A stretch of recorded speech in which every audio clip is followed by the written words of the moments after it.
Wonderful to have everybody here for another week at the Idiyos Bezev, and great to have everybody.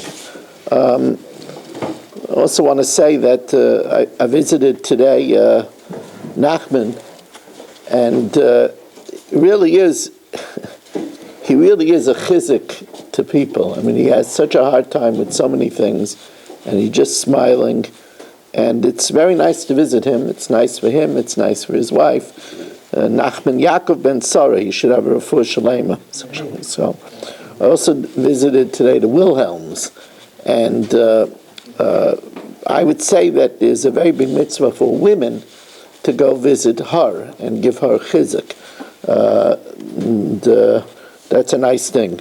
You could tell your wives. We are holding here with the last Mishna in the third parak and the first Mishna in the fourth parak. Already moving on in this very rare Masechta Idiyos, sponsored by a Fisher family, Li Nishmas Basi Bas Rabbi Shlomo ben Avram Alevi Perel Bas Ruben, also sponsored Li Nishmas Dab ben Chaim for Shalem for Eliyom Moshe ben Chai Sarah, Yaakov ben Bas Yaleah for the Schus of Avram Yam ben Shbemak Yudis and family, by Yoel Klugman and family, and L'Refuah Shalema for Moshe ben Esther Fradel, Rivka Bas Shiraleh, Dvar Bas Shashabina, Meir ben Chai Sarah. They should have a L'Refuah Shalema b'Sei Shachal Yisrael. Shloisha Dvarim, Rabbi Elazar ben Azariah matir, three things Rabbi Elazar ben Azariah permits, v'chachamim oisim, and the chachamim prohibit.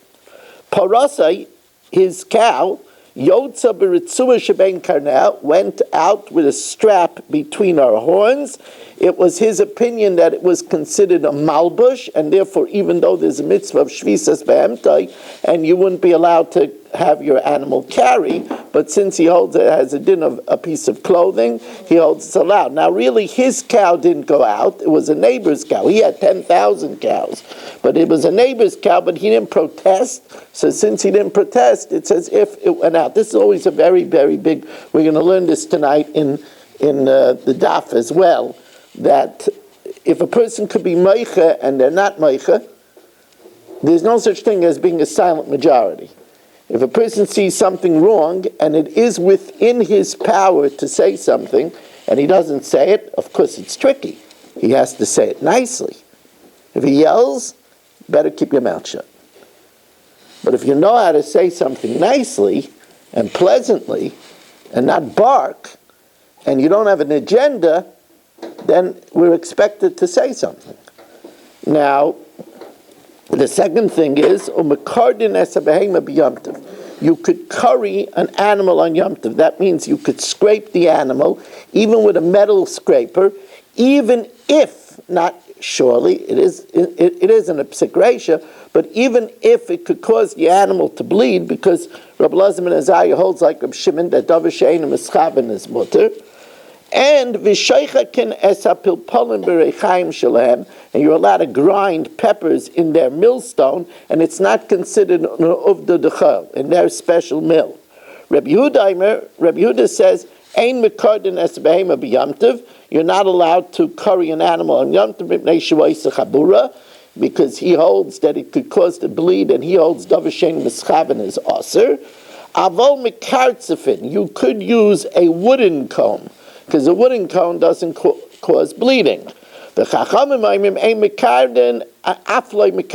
they say you can't even use a wooden cone, because if you use the wooden cone, you'll come to use a metal comb, and that will cause bleeding, and it's kula chad gezerah. And now we start the fourth parak. Wow, moving on in Masechtas Idiyos. That's the way it is. When you learn two Mishnayos every single day, you finish Masechta after Masechta after Masechta. The following things are from the lenient laws of Beis Shammai and the stringent laws of Beis Hillel. Beya shenolda b'Yom Tov, an egg that's born on Yom Tov. Now this is talking about where Yom Tov is Sunday and Shabbos is Erev Yom Tov. So an egg that's born on Yom Tov is considered to have been completed the day before, and therefore, even though it's an automatic hachana, you didn't do a hachana, it was only an automatic hachana, Beis Hillel says that such an egg is aser. So Beis Shammai Omer te'achel. Beis Shammai says that since you didn't do anything, it happened automatically, you could eat it. Beis Hillel Omer lo te'achel. Since it was muchen on Shabbos for Yom Tov, you're not allowed to eat it. Beis Shammai Omer, now this is a real Pesach Dika halacha. It says Bal Yirah, Bal Yamatzeh, by Sa'ar and by Chametz. So Beis Shammai says that Sa'ar, which is sourdough, they used to translate it yeast, but the more accurate translation is sourdough. This is what they put into dough to cause it to ferment. So it's very powerful leaven. So Beis Shammai Omer Sa'ar b'kazayis. Sa'ar is forbidden in the share of a kazayis. The chametz is only in a bigger share b'chayseves, with a large date. Well, Beis Hillel says no, there's no difference between sa'ar and chametz. Zeh b'kazayis. Both are usher in the share of a kazayis.